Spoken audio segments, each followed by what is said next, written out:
Justin Trudeau is digging in his heels. The Liberal leader who campaigned as a champion of the middle class is now demanding that 24 Sussex Drive be totally rebuilt before he moves into it. It's simply beneath his station. He's entitled to far better than a huge, stately heritage home with a raft of servants in it. It needs to be fixed up, he says, and the fix-up plans start at $10 million and go, I'm not kidding, all the way up to a $150 million plan. This is his first real fight, fighting for his own perks. Well, what was Pierre Trudeau, his dad, like when he was Prime Minister living at 24 Sussex? Was he a spoiled millionaire too? Pierre Trudeau, like Justin Trudeau, inherited millions of dollars when he was born. He didn't have to work a day in his life. He always had other people to pay for his things. Well, let me read to you from Keith Davey's account of how Pierre Trudeau demanded a swimming pool at 24 Sussex Drive and threw a tantrum until he got one. Davey was a Liberal senator and senior campaign advisor to Trudeau. So I'm going to quote now from Davey's account. I'm just going to read it. It's about 3 minutes. This is how Pierre Trudeau stamped his feet and had a tantrum like a spoiled child, just like his millionaire son is doing now. Okay, I'm going to read it to you. This is from Keith Davey. Austin, the Prime Minister's principal secretary, was beside himself because Trudeau wanted to install, at public expense, an indoor swimming pool at 24 Sussex Drive.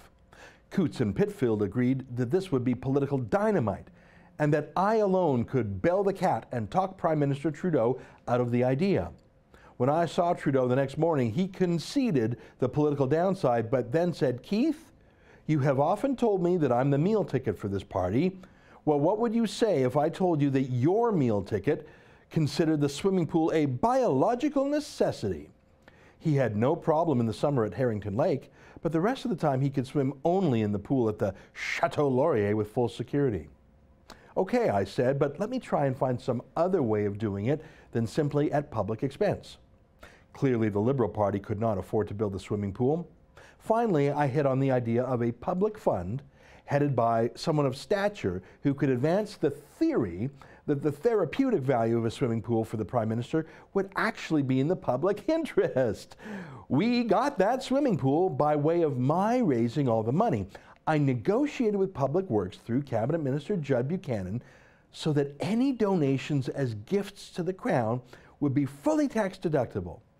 And there were about 100 donations with no single gift larger than $10,000. The Prime Minister led off with his own $10,000 donation, but the full list of donors is safely locked away. One of the most unfortunate things about the swimming pool was that the price kept escalating, especially when it was decided to build a tunnel from the house to the pool through pure Ottawa Valley granite. Undaunted, each time the cost escalated, I would simply go out and raise more money. The total cost was some $275,000.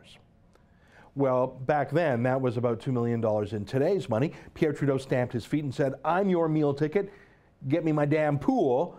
And a bunch of secret millionaire benefactors got together and paid for it. And they got handsome tax credits for it. But at least I'll give Pierre Trudeau this. Other than the tax credits, the actual money was paid for by private individuals. Justin Trudeau has all of his father's arrogance and petulant demands, but he lacks that tiny scrap of shame that his father had about billing taxpayers. Justin Trudeau is too lazy to raise the money from secret millionaire friends, too entitled. Let the middle class pay for his luxuries. Isn't that what the little people are for? To take care of the natural ruling elites like him? For the Rebel.media, I'm Ezra Levant.